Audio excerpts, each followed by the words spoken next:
Hello friends, स्वागत है आप सभी का आज की क्लास में। आज हम संविधान के भाग 9 को डिस्कस करने वाले हैं। इससे पहले संविधान भाग 8 तक हम पढ़ चुके हैं। आज हम भाग 9 की बात करेंगे। इसके प्रावधानों को, इसके आर्टिकल्स को अच्छे से समझने का प्रयास करेंगे। और आप याद रखिए, इस टॉपिक में हमने वही आर्टिकल्स ऐड किए हैं जो एग्जाम के दृष्टि से महत्वपूर्ण है या एग्जाम में आ चुके हैं। तो आप ध्यान से इनको देखकर यहाँ से नोट भी कर सकते हैं, ठीक है। सबसे पहले हम बात करें संविधान के भाग 9 की, तो इसका नाम है पंचायती राज, ठीक है। अब यहाँ से आपको एक चीज समझनी है, केवल याद रखने के लिए, कि संविधान के भाग 9 को, भाग 9 में जो पंचायती राज व्यवस्था को ऐड किया गया वो 73वें संविधान संशोधन 1992 के द्वारा जो है ऐड किया गया। अब अगर हम बात करें, वर्ष 1992 संविधान बनकर तैयार हुआ 1949 और लागू हुआ 1950 में। तो भाग 9 तो संविधान में पहले से ही था, क्योंकि हमें पता है कि संविधान में 22 भाग थे, है ना, मूल संविधान की अगर हम बात करें तो भाग 9 में जब हमने 1992 में पंचायती राज व्यवस्था को ऐड किया, तो इससे पहले भाग 9 में क्या था, तो आप यहाँ से समझेंगे। सबसे पहला तो ये समझना है कि पंचायती राज व्यवस्था यानी कि इस भाग को 73वें संविधान संशोधन 1992 के द्वारा 11वीं अनुसूची के अंतर्गत जोड़ा गया था, ठीक है ना। इससे पहले अगर हम बात करें, ध्यान रखना है यहाँ से, इससे पहले इसमें जो है राज्यों की श्रेणियों का वर्णन था, ठीक है।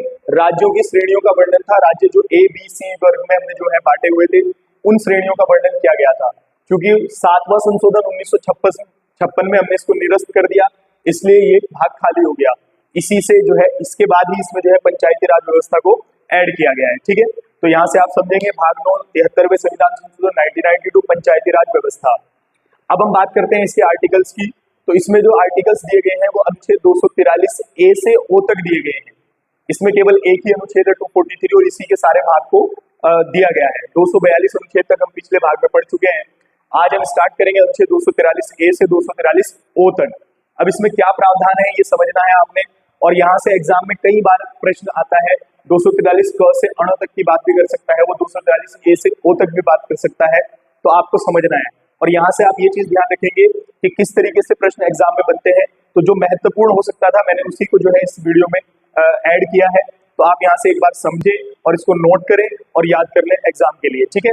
सबसे पहले शुरू करते हैं भाग 9 के आर्टिकल 243 की। तो 243 की बात करें तो बच्चों, इसमें जो है इसकी परिभाषा, चुनाव, वित्त संबंधी मामले जो है, सारे चीजों का वर्णन किया गया है।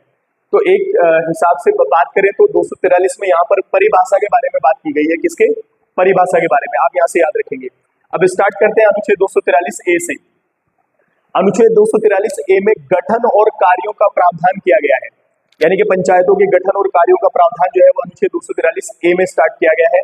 आप समझते चलना, यहाँ से ज्यादा इंपॉर्टेंट तो इतना नहीं है, जो महत्वपूर्ण है वही हमने इसमें लिए हैं, और आप केवल इसको याद करेंगे। देखो, कई बार वो पूछता है प्रावधान देकर के, इसका प्रावधान किस आर्टिकल में, 243 ए ओ बी सी ये दे सकता है वो, या फिर डायरेक्ट 243 ए के बी सी में क्या प्रावधान है। तो इस तरीके से प्रश्न यहाँ से बनने की संभावना होती है, और आता भी हर एक एग्जाम में, चाहे छोटा एग्जाम हो या बड़ा एग्जाम हो।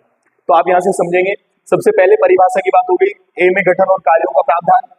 बी में गठन, यानी कि बी में जो है बताया गया है कि ग्राम जो है, जो ये पंचायतें होंगी, इनका गठन जो है वो 3 स्तर पर किया जाएगा: ग्राम, मध्यवर्ती और जिला स्तर पर।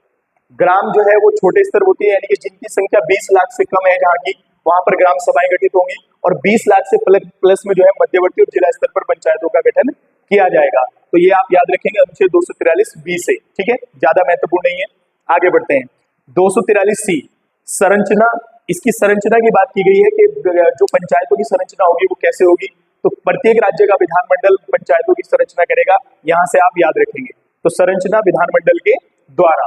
अगला 243 डी, पंचायतों में अनुसूचित जाति और जनजाति के लिए सीटें आरक्षित हैं। यहाँ से आप प्लीज ध्यान रखना, ये एग्जाम में प्रश्न आने वाला है कि पंचायतों में अनुसूचित जाति, एससी और एसटी को जो आरक्षित सीटें दी गई है, पंचायतों में जो आरक्षण होता है, उसका प्रावधान संविधान के आर्टिकल 243 बी में दिया गया है, और ये एग्जाम में आया हुआ भी है। तो एक बार दोबारा से फ्रेंड्स जो है अनुच्छेद 243 डी को देखते हैं। इसमें कहा गया है पंचायतों में अनुसूचित जाति और जनजातियों के आरक्षण के प्रावधान को जो है, जो सीटें आरक्षित होंगी अनुसूचित जाति और जनजातियों के लिए, उसका प्रावधान किया गया है आर्टिकल 243 डी में, और ये महत्वपूर्ण है। इसको प्लीज आप यहाँ से नोट कर लेना, और ये एग्जाम में आने की संभावना है इसकी, ठीक है। उसके बाद हम बात करें, इसी में कहा गया है 243 डी में कि पंचायतों में 1/3 1/3 सीटें जो है वो महिलाओं के द्वारा आरक्षित, महिलाओं के लिए जो है आरक्षित होंगी, यहाँ से आप याद रखेंगे, ठीक है। 1/3 1/3 सीटें जो है महिलाओं के लिए आरक्षित होंगी, यहाँ से आप याद रखेंगे। अगला बात करें 243E। 243E में पंचायतों की अवधि के बारे में बात की गई है कि इसकी अवधि जो है वो 5 वर्ष की होगी। कितने वर्ष की होगी? 5 वर्ष की होगी। आगे इसमें F दिया गया है, आर्टिकल 243 का F, जो कि पंचायतों के सदस्य हैं उनकी अयोग्यता का वर्णन करता है, F। और G में जो है इसकी पंचायतों की शक्तियां और अधिकारों का वर्णन है, इंपॉर्टेंट है, शक्तियां और अधिकारों का वर्णन किया गया है। फिर हम बात करें अगला H की, तो पंचायतों को कुछ कर और शुल्क वसूलने का अधिकार दिया गया है। कौन से आर्टिकल में है? तो 243H में दिया गया है। अगला आर्टिकल बड़ा महत्वपूर्ण है, यहाँ से एग्जाम में प्रश्न बनते हैं। 243I, राज्य वित्त आयोग का गठन। कहा गया है 243I में कि प्रत्येक 5 वर्ष के लिए जो है वो राज्यपाल, कौन? राज्यपाल राज्य वित्त आयोग का गठन करेगा, और राज्य वित्त आयोग जो है वो पंचायतों की वित्तीय स्थिति की समीक्षा करेगा। यहां से आप याद रखेंगे, महत्वपूर्ण आर्टिकल है, एग्जाम में आने वाला है। 243K की बात करें तो पंचायतों के निर्वाचन की बात करता है। पंचायतों के निर्वाचन मतलब इसका चुनाव राज्य निर्वाचन आयोग, राज्य चुनाव आयोग कराएगा। अगला 243L है, इसमें कहा गया है पंचायतों के कुछ प्रावधान जो है वो केंद्र शासित प्रदेशों पर भी लागू होंगे, महत्वपूर्ण आर्टिकल है। अगला अनुच्छेद 243O है, इसमें कहा गया है कि निर्वाचन संबंधी मामलों में न्यायालय हस्तक्षेप नहीं करेगा। परिभाषा ये है 243O की कि निर्वाचन संबंधी मामलों में न्यायालय के हस्तक्षेप का वर्णन, मतलब ये है कि इनके जो निर्वाचन संबंधी मामले होंगे उनमें न्यायालय हस्तक्षेप नहीं करेगा, ठीक है।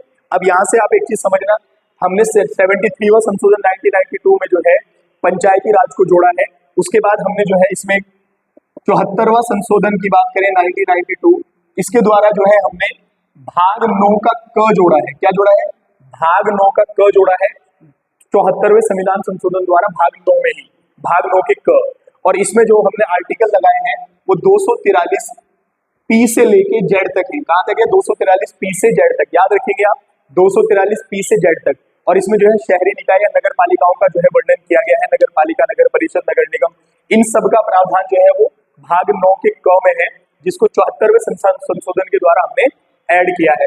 और ये जो है 243P से Z तक है। तो आप यहाँ से याद रखेंगे, जिन लोगों की क्लास छूटी थी प्लीज वो जो है यहाँ से इसको जो है देख ले और नोट भी कर ले। अब मिलते हैं हम अगली वीडियो में भाग 10 को लेकर। धन्यवाद।